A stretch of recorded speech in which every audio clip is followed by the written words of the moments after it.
এই দেবীর কাছে যা চাইবেন তাই পাবেন। জাগ্রত দেবীর সর্বমঙ্গলার মন্দিরে আসেন কয়েক লক্ষ পুণ্যার্থী। মন্দিরের অধিষ্ঠাত্রী দেবীর বয়স প্রায় 2000 বছর, তবে মন্দিরে পুজো হচ্ছে প্রায় 300 বছর ধরে। এই মন্দির থেকে নাকি খালি হাতে ফেরত যান না কেউ, এমনই বিশ্বাস ছড়িয়ে রয়েছে ভক্তদের মনে। তাই এখানে ভিড় করেন লাখে লাখে ভক্ত। বর্ধমানের রাজা কীর্তিচাঁদ রায় এই মন্দির তৈরি করেছিলেন। বর্ধমানের বাঁকা নদীর উত্তর তীরে রাধানগর পল্লীতে অবস্থিত দেবীর সর্বমঙ্গলার মন্দির নিয়ে এমনই গল্পকথা ও বিশ্বাস গেঁথে রয়েছে সবার মনে। বলা হয় মন্দিরের অধিষ্ঠাত্রী দেবীর বয়স প্রায় 2000 বছর, তবে মন্দিরে পুজো হচ্ছে প্রায় 300 বছর ধরে। 2.5 দশক আগেও দুর্গা অষ্টমীতে এই কামান থেকে গোলা ছোড়া হতো, যা তোপের আওয়াজে শুরু হতো বর্ধমানের বিভিন্ন জায়গায় দুর্গাষ্টমীর সন্ধি পুজো। এখানে সর্বমঙ্গলা মন্দির ছাড়াও রয়েছে 5টি শিব মন্দির। মন্দিরের বাইরে পূর্ব দিকের দরজার পাশে আছে ধনলক্ষ্মী মন্দির। এছাড়াও মন্দিরের বাইরে বাঁকা নদীর তীরে একটি কামান আছে।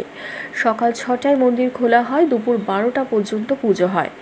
ভক্তদের অন্নভোগ খাওয়া হয়ে গেলে দুপুর 1টা থেকে 1:30টার মধ্যে মন্দির বন্ধ হয়ে যায়।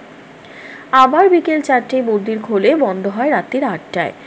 মন্দিরে ভোগ খেতে চাইলে সকাল 9:30টার মধ্যে মন্দিরের অফিস থেকে 50 টাকা দিয়ে কুপন সংগ্রহ করতে হয়। ভোগ বাড়িতে নিয়ে যেতে চাইলে তার মূল্য লাগে 60 টাকা। সকাল 9:30টার মধ্যে কুপন সংগ্রহ করতে না পারলে মন্দিরের প্রধান গেটের সামনে পুজোর দোকান থেকেও অনেক সময় কুপন পাওয়া যায়। কিভাবে আসবেন এই মন্দিরে? বর্ধমান স্টেশন থেকে সর্বমঙ্গলা মন্দিরের দূরত্ব মাত্র 3 কিলোমিটার। বর্ধমান স্টেশন থেকে টোটো চেপে চলে আসতে পারেন এই মন্দিরে, ভাড়া 20 টাকা।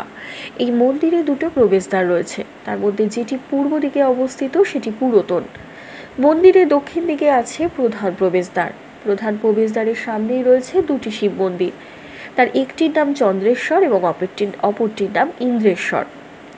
সর্বমঙ্গলা মন্দিরের সামনে আরও 3টি উত্তরমুখী শিবের মন্দির আছে, যার নাম রামেশ্বর এবং কমলেশ্বর, যাদের গায়ে রয়েছে টেরাকোটার কাজ। শিবলিঙ্গটি শ্বেত পাথরের। এরই মধ্যে রয়েছে মিত্রেশ্বর শিব মন্দির, যা শিবলিঙ্গ কালো পাথরের। ধন্যবাদ।